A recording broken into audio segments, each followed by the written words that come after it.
For more than a decade, one television family felt as real to American audiences as their own. The Cartwrights of the Ponderosa rode across millions of living room screens every week, and at the center of that family stood a giant of a man whose gentleness made him impossible not to love. Hoss Cartwright was clumsy with words but never with kindness, slow to anger but quick to defend anyone smaller than himself. Behind that character was an actor named Dan Blocker, a man whose real life was, in many ways, even more remarkable than the role that made him famous. Decades after his death, his son Derek has spent years quietly offering glimpses into what life was actually like growing up in the shadow of a legend, and at 66, those reflections finally paint a fuller picture of the truth fans had long suspected, that the warmth audiences saw on screen was not a performance at all. It was simply who Dan Blocker was. It is worth pausing on just how unlikely that kind of sincerity is to survive fame. Television history is full of beloved characters played by actors who turned out to be nothing like the people they portrayed on screen. Audiences are used to being charmed by a performance and later learning that the person behind it was difficult, distant, or simply reciting lines someone else had written for them. Dan Blocker's story stands apart precisely because the opposite turned out to be true. The closer people looked at his real life, his childhood, his military service, the way he treated strangers and crew members alike, the more the line between Hoss Cartwright and Dan Blocker seemed to disappear entirely. That is the thread running through everything his son has said in interviews over the years, and it is the thread this story follows from the very beginning. To understand why his son's words carry so much weight, it helps to go back to where it all began. Dan Blocker was born in December of 1928 in a small corner of Texas, into a world that had nothing to do with Hollywood. He grew up the kind of size that turned heads even as a child, and by his teenage years he stood well over 6 feet tall, built like someone meant for hard labor rather than a soundstage. He played football, served in the Army during the Korean War, and came home a decorated veteran before anyone had ever heard his name attached to acting. War left its mark on him. Friends and family later said that the experience shaped his quiet conviction that physical strength was meant to protect people, never to threaten them, a belief that would later define both his most famous character and his own conduct off camera. Long before career, Dan's size was already the defining fact of his childhood. He grew up in a small Texas town where his family ran a modest grocery store, and from an early age he was put to work helping carry stock and deal with customers, learning early lessons in patience and plain decency that small-town life tends to teach. By the time he was barely a teenager, he was already doing the kind of physical labor grown men did, and the nickname that followed him for the rest of his life, a nod to his sheer size, stuck almost as soon as people met him. Far from using that size to intimidate anyone, those who knew him as a boy often remembered him as soft-spoken and even a little shy, uncomfortable with the attention his height and build naturally drew. That contradiction between his physical presence and his gentle temperament would follow him for the rest of his life, and it is exactly the contradiction that made Hoss Cartwright so beloved once he reached television screens years later. His time in the Army only deepened that contrast. Standing well over 6 feet and weighing close to 300 pounds, Dan was so large that the military reportedly struggled simply to find boots and uniforms that fit him properly. Once outfitted, he was sent to the front lines in Korea, where he served as an infantry sergeant during some of the conflict's harshest fighting. Surviving brutal winters, sleepless nights, and relentless combat changed him in ways he rarely spoke about publicly. But those closest to him said the war left him with a lasting respect for the cost of violence and a quiet skepticism toward conflicts that relied on force rather than diplomacy. He returned home with a purple heart and a renewed sense of what his physical strength was actually meant for. Not domination, but protection. It's a value that would resurface again and again throughout his life, both in the character he would one day play and in the choices he made when no cameras were rolling at all. Acting found Dan almost by accident. He had gone to college planning to study something else entirely, picked up odd theater work along the way, and discovered a talent he hadn't expected to have. After earning an advanced degree in drama, he made his way to Los Angeles, picking up small television roles through the late 1950s in westerns that were just beginning to dominate American television. None of those early parts hinted at what was coming. Then, in 1959, he was cast as Eric Hoss Cartwright in a new NBC series called Bonanza, and the role would occupy the next 13 years of his life, eventually spanning more than 400 episodes and turning him into one of the most recognizable faces on American television. What made Hoss endure wasn't his size, although that certainly helped him stand out.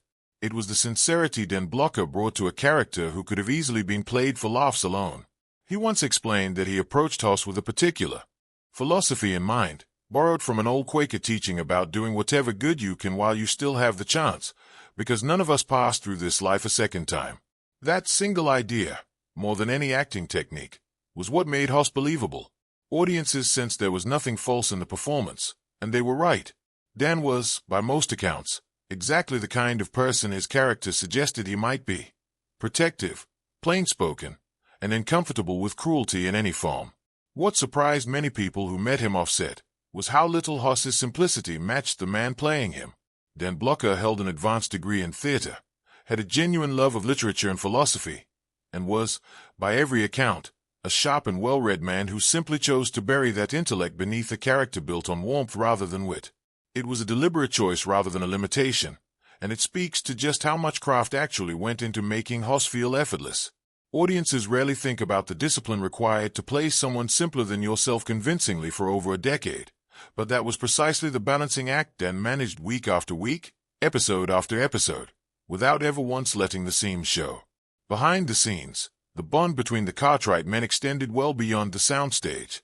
Dan formed a close friendship with his co-stars, the kind that outlasted the show itself, and he was even asked to stand as best man at one of their weddings, a detail that says more about the depth of those relationships than any press release ever could.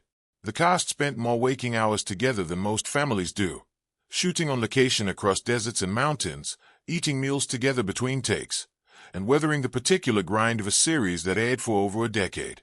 That closeness made what came later all the more devastating, because losing Dan didn't just mean losing a co-star.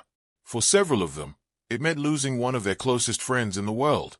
That discomfort with cruelty showed itself most clearly during the years Bonanza traveled through parts of the country still enforcing segregation. When hotels or restaurants refused service to black members of the cast and crew, Dan Blocker was known to make it unmistakably clear that he would not accept being treated better than anyone he worked alongside. He didn't need a script to tell him what was right. Those who worked with him during that era often pointed to those moments as proof that the values audiences saw in Hoss weren't manufactured for television. Fame, however, did not sit easily with him. As Bonanza's popularity grew, so did the demands on his privacy.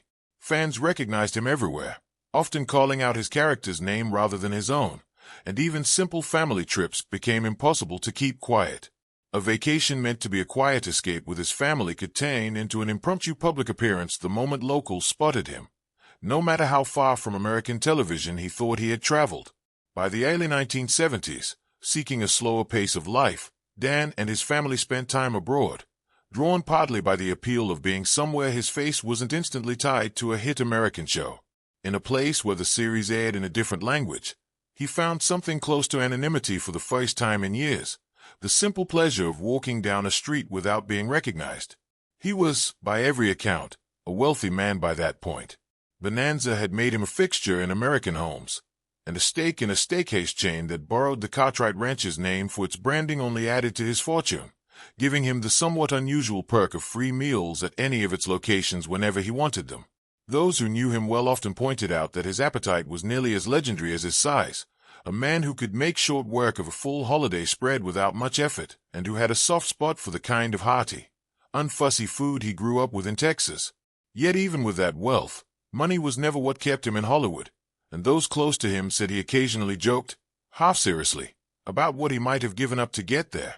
A simpler life, perhaps, far from the cameras and the crowds that came with it. Then, in May of 1972, everything changed. Dan went in for what was meant to be a routine gallbladder surgery. The procedure itself went fine. But not long after, complications set in.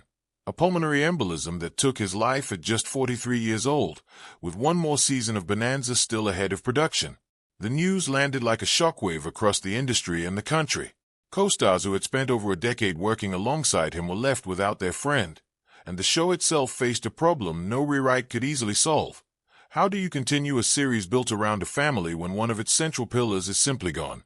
The decision the writers ultimately made was to acknowledge his death within the story itself rather than write around it, allowing both the cast and the audience a way to grieve together rather than pretend nothing had happened. Bonanza limped through one final season without him, ratings slipping as the show lost what had always been its emotional center, and by 1973 the series that had once dominated Sunday nights came to a quiet end. Looking back, longtime fans and former cast members alike have generally agreed on one thing.